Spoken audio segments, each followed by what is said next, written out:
Hi friends, എല്ലാവർക്കും എൻ്റെ ചാനലിലേക്ക് സ്വാഗതം.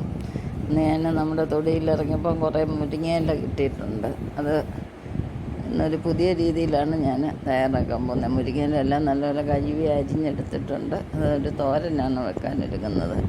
നമുക്ക് തോരന് വേണ്ടുന്ന ചേരുവകളാണ് തേങ്ങ, വെളുത്തുള്ളി, ജീരകം, മുളക്, മഞ്ഞൾ. ഇനി നമ്മൾ ഇത് കടുക് വറുക്കുമ്പോൾ കുറച്ച് ഉഴുന്നിട്ട് കടുക് വറുക്കുക. അപ്പോൾ നല്ലൊരു ടേസ്റ്റ് കിട്ടും. നമുക്ക് സമയമില്ലാത്തവർ മുരിങ്ങയില അരിഞ്ഞെടുത്തെന്ന് വെച്ച് ആ രുചിയൊന്നും ഉണ്ടാവുകയില്ല, പെട്ടെന്ന് ദഹിക്കുകയും ചെയ്യും. ഉഴുന്ന് മൂപ്പിക്കുമ്പോൾ നമ്മൾ പ്രത്യേകം ശ്രദ്ധിക്കണം. അത് കറുപ്പ് വരുന്നത് വരെ നോക്കരുത്. ഒരു ബ്രൗൺ കളറാകുമ്പോൾ നമുക്ക് ഇലയിട്ട് കൊടുക്കണം. എന്നിട്ട് അരപ്പും ചേർത്ത് നന്നായിട്ട് ഇളക്കിയെടുക്കാം. ഒരില ഒരു ദിവസം ഭക്ഷണത്തിൽ ഉൾപ്പെടുത്തുന്നത് നല്ലതാണ്. മുരിങ്ങയില ആകുമ്പോൾ എല്ലാ വീട്ടിലും കാണും. യാതൊരു കീടനാശിനി ഇല്ലാത്തതാണ്. അപ്പോൾ എല്ലാവർക്കും ഈ വീഡിയോ ഇഷ്ടപ്പെട്ടെന്ന് വിചാരിക്കുന്നു. ഇത് ഷുഗറുകാർക്കൊക്കെ ഏറ്റവും നല്ലതാണ്. നെക്സ്റ്റ് ഒരു വെറൈറ്റി ആയിട്ട് അടുത്ത വീഡിയോയിൽ കാണാം. ഇതുവരെ സബ്സ്ക്രൈബ് ചെയ്തിട്ടില്ലാത്തവർ സബ്സ്ക്രൈബ് ചെയ്യുക.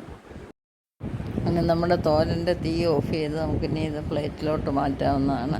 നെക്സ്റ്റ് ഒരു വെറൈറ്റി ആയിട്ട് വരുന്നത് വരെ എല്ലാവർക്കും ശുഭദിനം ആശംസിച്ചുകൊണ്ട് ബൈ ബൈ.